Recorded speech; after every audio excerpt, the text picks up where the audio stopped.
if you are a Madrista, you can use the following phrases after Tuesday's match. The first expression we're going to take a look at is "we bottled it." The funny thing is, I was introduced to this expression in the context of the world of football. From Arsenal's perspective, I heard it the first time when people say, "Oh, Arsenal bottled the Premier League," and that happened not just once but two times when they finished second twice next to or below Man City.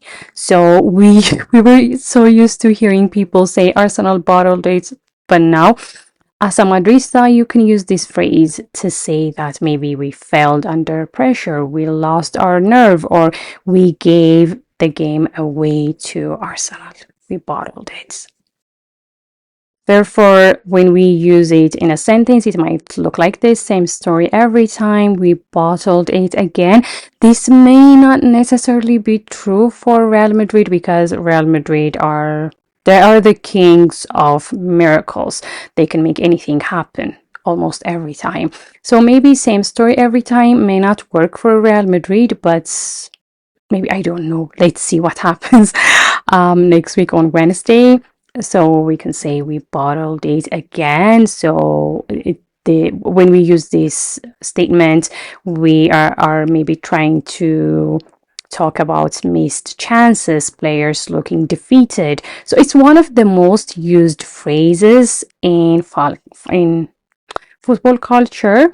It's emotional and raw. Next, we will take a look at this phrase. Now we need a miracle at the Bernabeu. At the Bernabeu.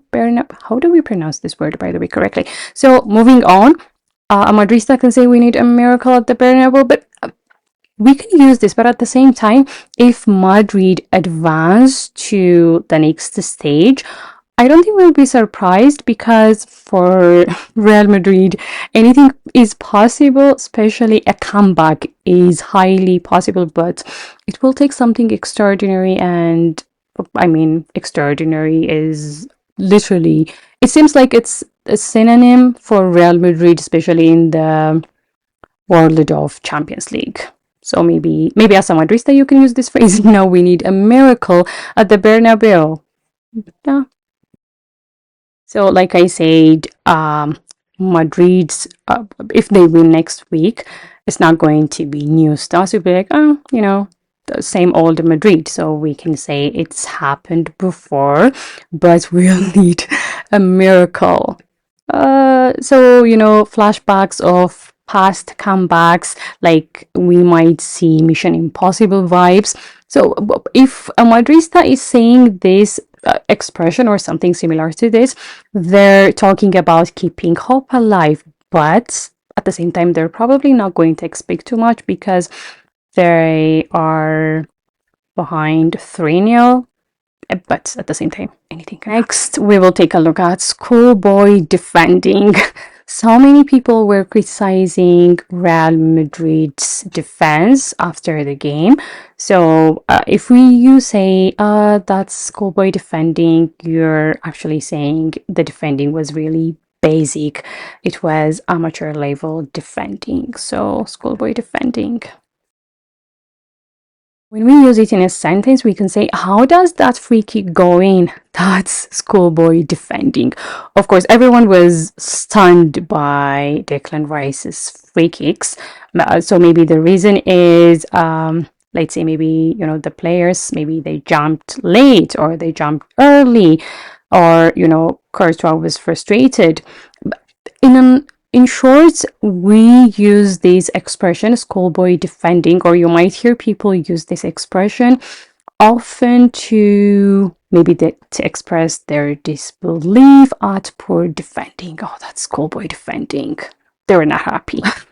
When we talk about the game from Tuesday, one thing is, Real Madrid, they were outclassed. The result speaks for itself. So outclassed means Arsenal were simply better in every department. Look at his face.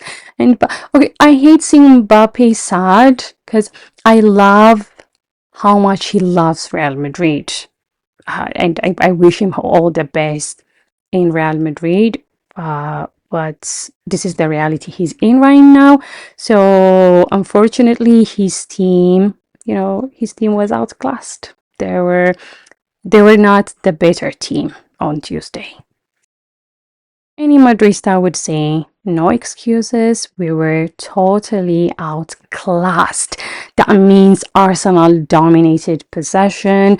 It might definitely be painful, not might, it's painful to say, but if a Madrista says this, that means they are showing respect to Arsenal. I think that's a beautiful thing. Let's move on. On our screen, we can see that Mbappe is not happy. So one of the expressions that a Madrista can use is heads dropped. So if someone drops their head, that means they're looking down.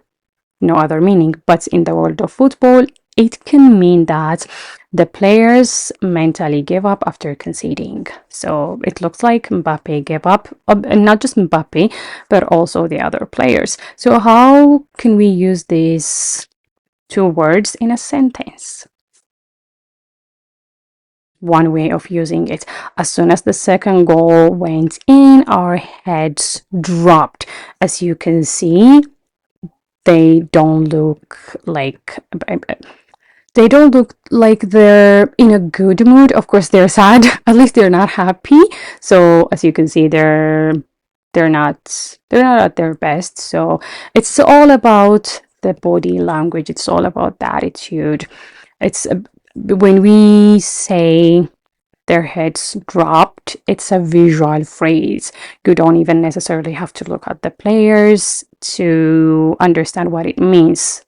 At least from this picture, you can understand, they're not happy. They're not necessarily looking down, but at the same time, they're not as ecstatic. So that's it for today. I'm sure you guys are as excited as I am for next week. And if Madrid win, or if Madrid advance to the next stage, we will see the same Mbappe. I really want him to win the Champions League with Real Madrid. But at the same time, I wouldn't be sad if Arsenal advanced to the next stage.